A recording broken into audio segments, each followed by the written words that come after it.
Nouă personal, doamnă, dumneavoastră veniți să ne spuneți în momentul de față, numai un pic, lăsați-mă să vorbesc cu dânsa, că vă trimis șeful la noi, pe dumneavoastră, doamna Gina, care sunteți... Ca să nu-ți fie. Da, N-am înțeles bravo, bravo, am rugăminte la dumneavoastră. Românește aceeași limbă și o înțelegem toate. Da, vă rog din suflet ca să... Nu, deci că se plătesc bani. Când se dă ea 300 de euro, atunci vă dă buletinele. Puteți să chemați poliția, da.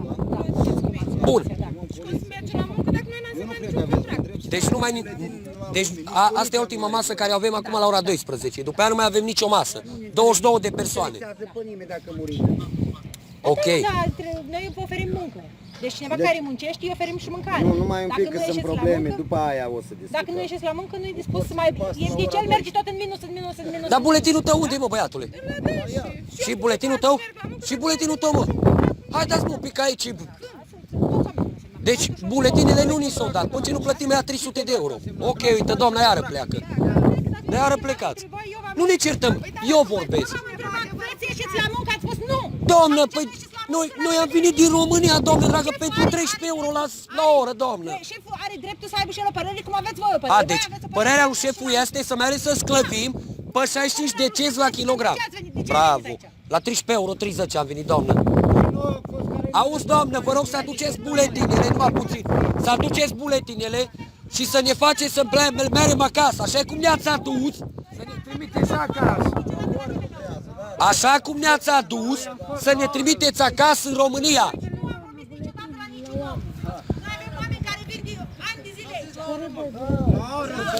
A spus că la oră, fugiți. Vă rog să ne aduceți buletinele să plecăm în România. Nu o să ni se facă avionul așa cum am venit, așa să ne ducă. Ce bănuți, doamnă, să vă dăm noi bani? Oameni buni, nu noi am venit. Okay, so we've witnessed a new episode of the never-ending odyssey between the virgin Romanian worker and the Chad German farmer.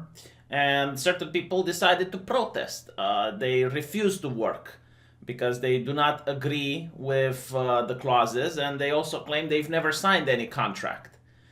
Now, this has become a major Romanian scandal, and it seems that the recruitment companies, the ones that went village to village in order to get people to work, might not have had license to operate to begin with, and they might lie to the people that they have collected and sent to Germany during a pandemic. Now, I don't know anything about the German side of the issues because I don't think there have been or ever will be any investigations into the German farmers and to hear if they actually do follow the German law and they do respect all the clauses from the contracts that they sign. But what we do know is that this is not okay. I remember watching a documentary on YouTube about the working conditions in Qatar. And the documentary was made by the British press. And they were calling the Qatarians to do modern day slavery, pretty much. Which was to get Indians, people from India, into Qatar. Promise them a certain wage. And when they got there, they would hold their passports. They would give them far less than it was initially promised. They would make them pay for the accommodations, for the tools that they use, for the food that they eat. And they would be stuck in this situation where they couldn't go back home. And they had to work there in order to try and get the small amount of cash from their wage so that they can eventually buy a plane ticket back home and hopefully buy their passports back from their masas. And for some, it would take years. Some of them were missing their children. Some of them were desperate. And it seems that this is a very similar situation that we're seeing on this farm. Now, maybe I'm in the wrong, and there are reasons why you can take someone's ID away. In my country, that is, I've never heard it done, to be honest. For an employer to take the ID away from an employee. Like when they want your ID, they will usually ask for a copy. They will never ask for like the physical act of taking your ID away. So that was new to me. But I assume like if you're traveling in a different country and it's during a pandemic and your employer says like, give me your ID so I can make a copy, you're probably going to give it to him because there's no, Xerox in the neighborhood. And what I find it interesting is that I've never heard about these scandals before, like never. And I've never heard about these scandals outside of Germany. There are Romanians picking fruits in the UK, and yet none of these scandals are happening. So clearly, there must be some shenanigans afoot. Why wasn't it last year? Was it because last year wasn't a pandemic, and now the German farmers are taking advantage of the fact that they know the Romanians cannot return into their own country again. So they can pretty much have them at their finger and say, if you don't work how much I want for the price that I want, you're not going back home. And what is the person going to do? Well, apparently these Romanians have chose to starve and to talk with the German police. So we're going to see how that goes out on. But yeah, this is why I never am happy when I hear, let's get immigrants from poorer countries that do not speak the language. Did you notice this on the left, by the way? Did you notice that, especially in the United States, they call it racism if you want an immigrant to learn English? And I'm starting to understand why. Yeah, I mean, it's very racist if the immigrant does know how to talk with the authorities, if he does know how to talk with the police, if he does know how to read the language in order to understand the law of the land. Isn't it interesting? Like, I remember reading a little bit of history from the United States from the slavery period. And it was illegal to teach a slave how to read. And now it seems to be racist to try to encourage immigrants to learn English. Isn't that fascinating? Isn't it? Because how are these Romanians that do not speak German going to understand themselves with the German authorities? How are they going to be able to find any help or support? I mean, you saw that the farmer doesn't come up himself to talk with the people. He sends someone else, like the HR lady, to talk with the Romanians. And this is like one of the reasons, I think, that is the corporations would never want for the cheap labor to actually understand the language. Because then they start reading legislations, they have ideas. Heaven forbid they unionize. And then you have issues on your hand. So this is like very bizarre. They say they've never signed any contract. And if they never signed any contract, then the farmer has absolutely no legal way of holding their IDs. Now, maybe the company, like the recruitment company, signed the contract with the farmer. Well, if that's the case, sue the recruitment company. You like, my crops are going to perish because people aren't going to slave on them. Tough shit. Take the loss. Take the loss. Like, there are so many people right now that are taking losses because of the government shutdown. Take the freaking loss. It's asparagus. It's not potatoes. It's not grain. It's not something that is required to feed the millions of people. So, none of my business. And it's not the Romanians' business. Sue like you're in the European Union. You can easily sue the Romanian company which did the recruitment.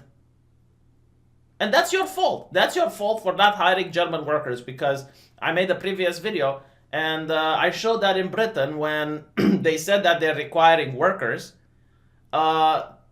over several thousands, tens of thousands of British people applied to the farmers to pick the fruit, and the farmers didn't want people from within the country.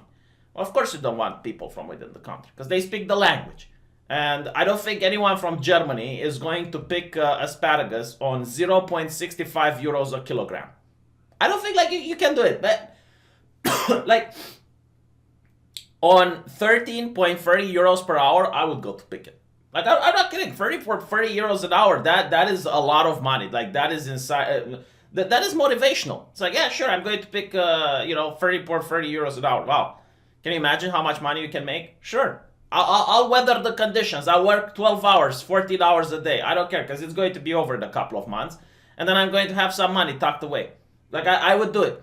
But 0.65 euros a kilogram? Are you crazy?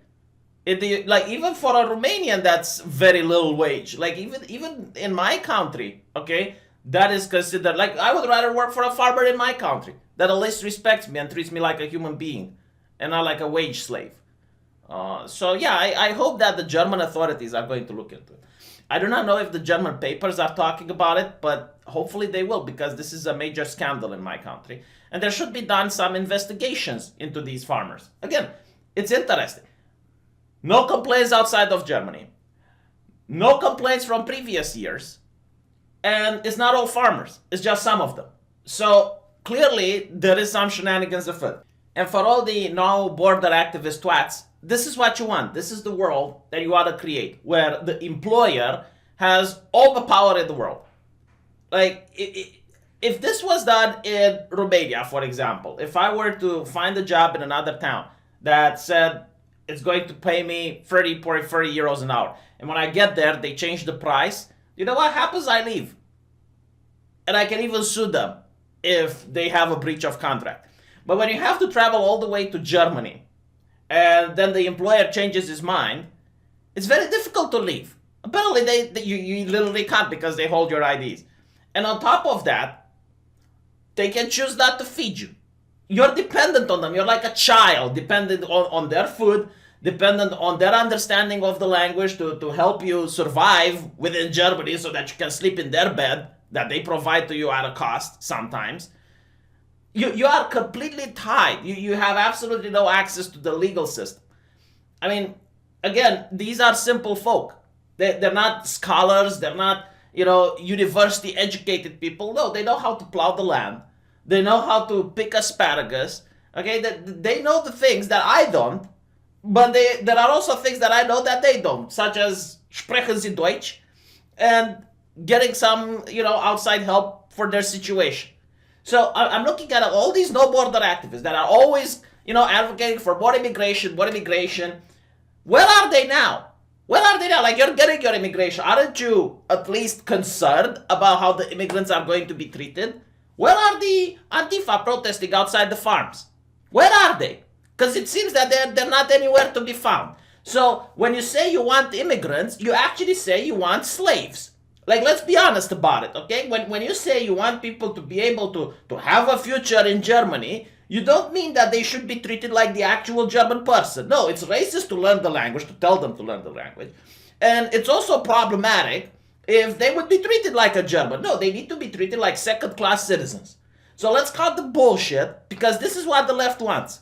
It's not so open borders so anyone can live the same. No, it's open borders to become slaves at the company, and for actual German people within the area of their little farm to be unemployed. Because the farmers would never hire a German person if they knew they're going to abuse them as much. No one is going to be subjected to this level of abuse. Especially, and this is another thing that the left does, all right? They keep talking about, let's set minimum wage. Let's set all these working conditions. Let's set, all these rules and regulations to make sure that the employee is being treated fairly. And then you have the employer finding loopholes around those rules and around those regulations, managing, like, if you're going to pay someone 0.65 euros a kilogram, do you not think that if he doesn't pick enough, he's going to be paid below minimum wage? And that's a loophole, isn't it? Like, that is a way around it. Do you not think that IT companies, if instead of hiring you as an employee, hires you as a contractor and makes you create your own self-employed firm, and then hires you as a contractor, do you not think that is a loophole around the regulations that you created? No. So you're not screwing the big businesses, which have a legal team that's going to find loopholes. You're screwing the little guy that, for example, opens a coffee kiosks down the corner of the street and cannot afford to pay minimum wage from day one. Cannot afford to have all these working conditions. Maybe he wants to hire a friend from his own university, and the friend is willing to work below minimum wage for several hours a day, but he can't do that because it's legally not allowed. So he's going to risk getting fines if he does it. A conversation for another time. Anyway, right, I'll see you guys in the comment sections. Take care.